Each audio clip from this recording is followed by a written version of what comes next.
There's probably going to be a tutorial how to dubstep that reviews this song soon. Correct!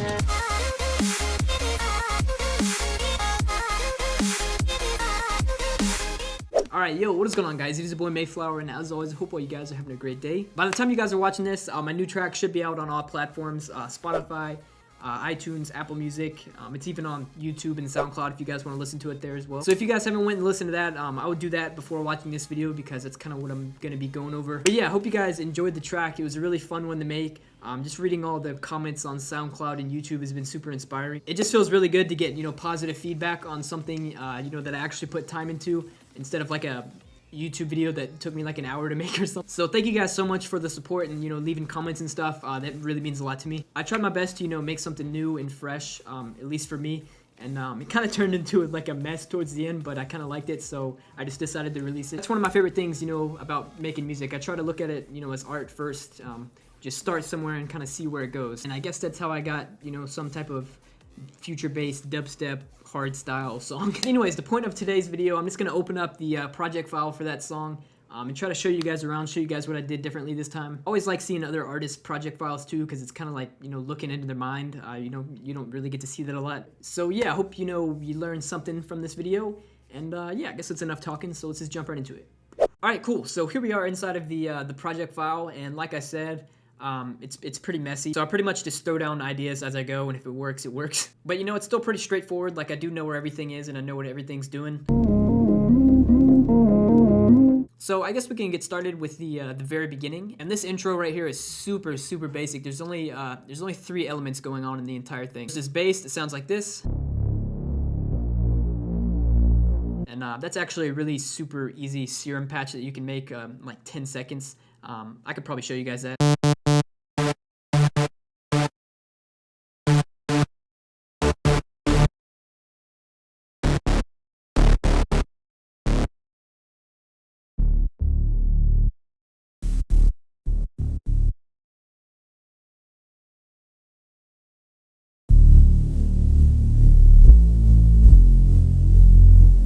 The next thing is just this little Plucks synth. It just has the cutoff going up, and that kind of reminded me of deadmau5, so I just named it Mouse.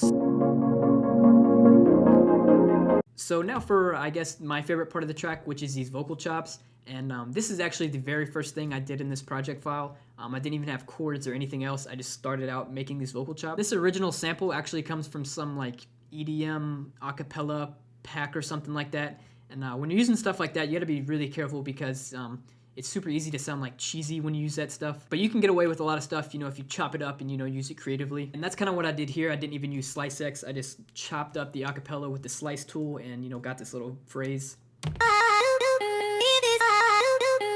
If you actually take this acapella out and, line it up, it's actually not on BPM.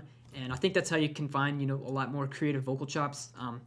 Don't have everything line up because that imperfection can add some really cool, variation to your vocal chops. So in the first section, when it leads up into this main intro, these vocals are actually the exact same. Just the ones in this first part are half speeded by a gross beat. I mean, if you make beats or you've ever seen those, those Genius videos. Everybody knows gross beat. It's super basic, but I mean, if it works, it works.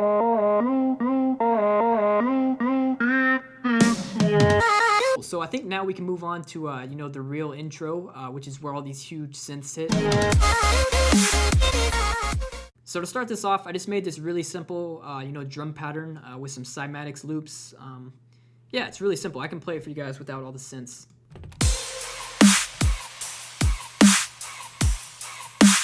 I can show you guys the chord progression as well. Here it is right here. I started off with a really, classic detuned saw, like kind of like you'd use in hardstyle.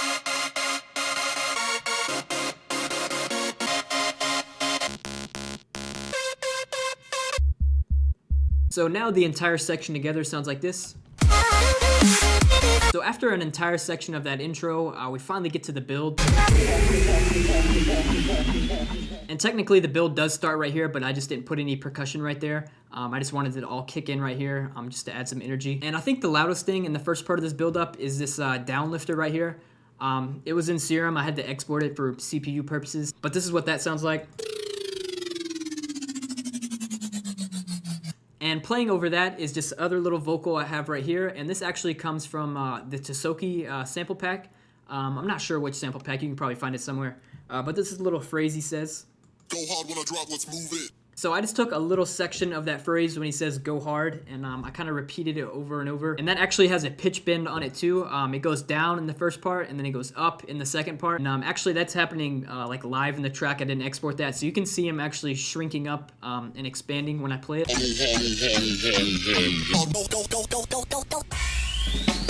Alright, cool. So I think we are now at the drop portion of this song. So I think this is a good chance to, you know, show you guys some of the drops and ideas that didn't really make it, and how far the song came from the very beginning. So I worked with a visual artist for the cover art. He did the cover, kind of like the little animation you see on the YouTube video. And to give him kind of the feel of the track, I just sent him the very, very first draft of this track.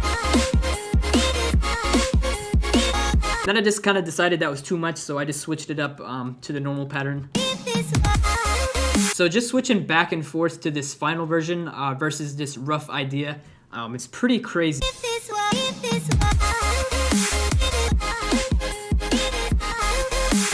This is just the ones to where the drop changed like significantly enough to show you guys. These are the main ones. You'll get to see the progression of, you know, them getting progressively better as we go down. And yeah, like I said, the first drop sucks.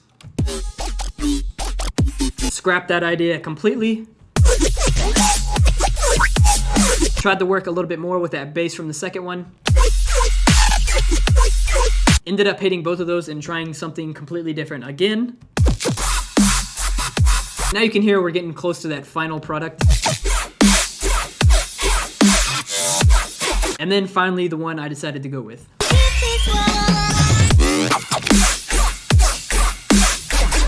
Yeah, I mean, I guess that's how you build a song. You start with a, you know, a small idea that has, you know, some type of potential, and then you build and build and build until, you know, you come to something you like. All right, and here is the drop zoomed in for you guys a little bit. I just wanted to go through and show you guys kind of how it's laid out. So I guess I can start out by just showing you guys the drum pattern with everything else turned off. Sounds like this.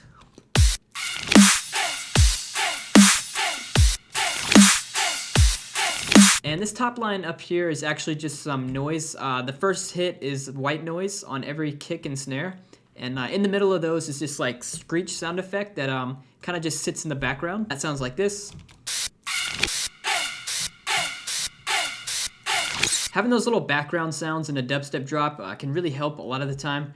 Just because sometimes the bass can be really simple, but you still want it to feel full. So this is what these sound like all together.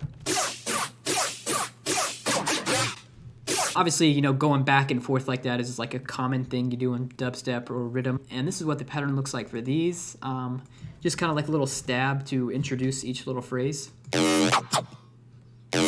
So another cool thing I did in this drop is, actually I did it on the last session of this song. Like I was about to export it for the master, and I started messing around with this third little phrase right here. But for this one, I just cut this sound in half, and it leaves this gap right here. And it's actually not another bass right here. It's just this weird little Plucks sound that I got from a sample pack. And I don't know, I just thought that sounded kind of cool.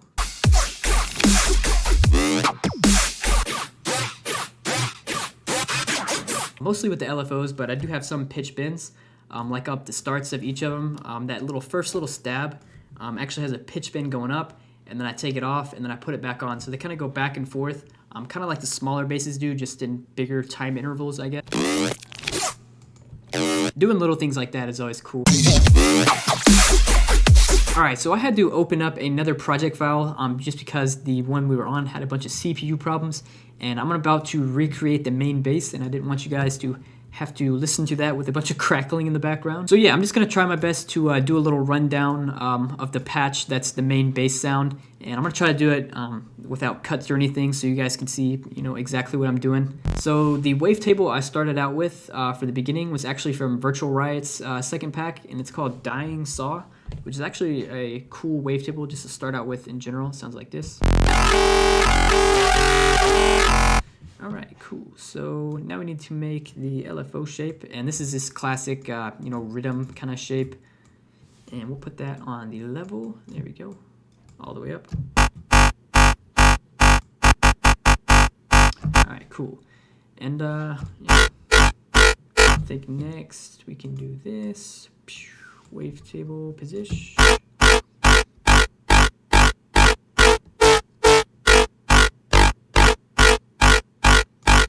All right, cool. All right, turn this on. Yeah, I think it was on saw. All right, turn the level down, put some FM on this as well. Very cool, very cool. Put this on sync. There we go.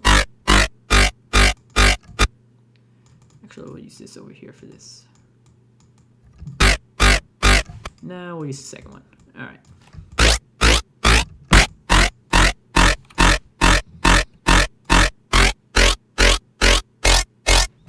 There we go. There we go. Very cool. And yeah, the majority of this sound actually comes from the filter, or the kind of like squelchiness of the sound. I don't know if that's a word you use, but whatever. Come over here. I think I used Flange Plus, which is this one right here. And that right there obviously turns it into a really cool dubstep bass. Gives it a lot of that, you know, kind of high-end, I don't even know what the words I'm looking for. See, this is why I put cuts in my videos. I can't freaking talk. And we'll modulate that as well. All right, cool. All right, sweet. There we go. So I think, ironically, my favorite part of this entire project is the most uneventful in this project file, which is this huge orchestral part right here. I freaking love this. I don't know, I think it'd just be really cool for like a live show opening or something. But basically, a couple exports ago on the project file, I had a bunch of stems for this, but I ended up having to combine it all in one. Yeah, it was kind of challenging because I had to get, you know, this loudness of this big orchestral part to match the loudness of the drop and the other elements in the track. The reason I decided to put a orchestral part in here in the first place is because I kind of made the song in order. Like I did this intro, and then I did the build, and then I did the drop. And then I got right here, and I just didn't feel like, you know, copy and pasting this over or making some variation of it. I just felt like putting something new and fresh just to keep my creativeness going while I was finishing the track. And it just ended up being one of my favorite parts. So I think the last thing I'm going to show you guys, I'm pretty sure this is going to be like a freaking 20-minute video right now. But I'm going to show you guys this huge kind of like hardstyle break right here that comes from the orchestral part. If you guys have been following this channel for a while, you'll know that hardstyle and happy hardcore are the first genres I got into in electronic music. Kind of where my heart is, so being able to stick a section like this in with all the other stuff, it was really cool. Starting with this really simple lead, I just came up with this melody to sit right on top of the chords, and I think this was actually the very first attempt I did at making a melody, and I just kept it all the way through, so it sounds like this. And that lead also has a couple layers, including this stem right here that had the bounce.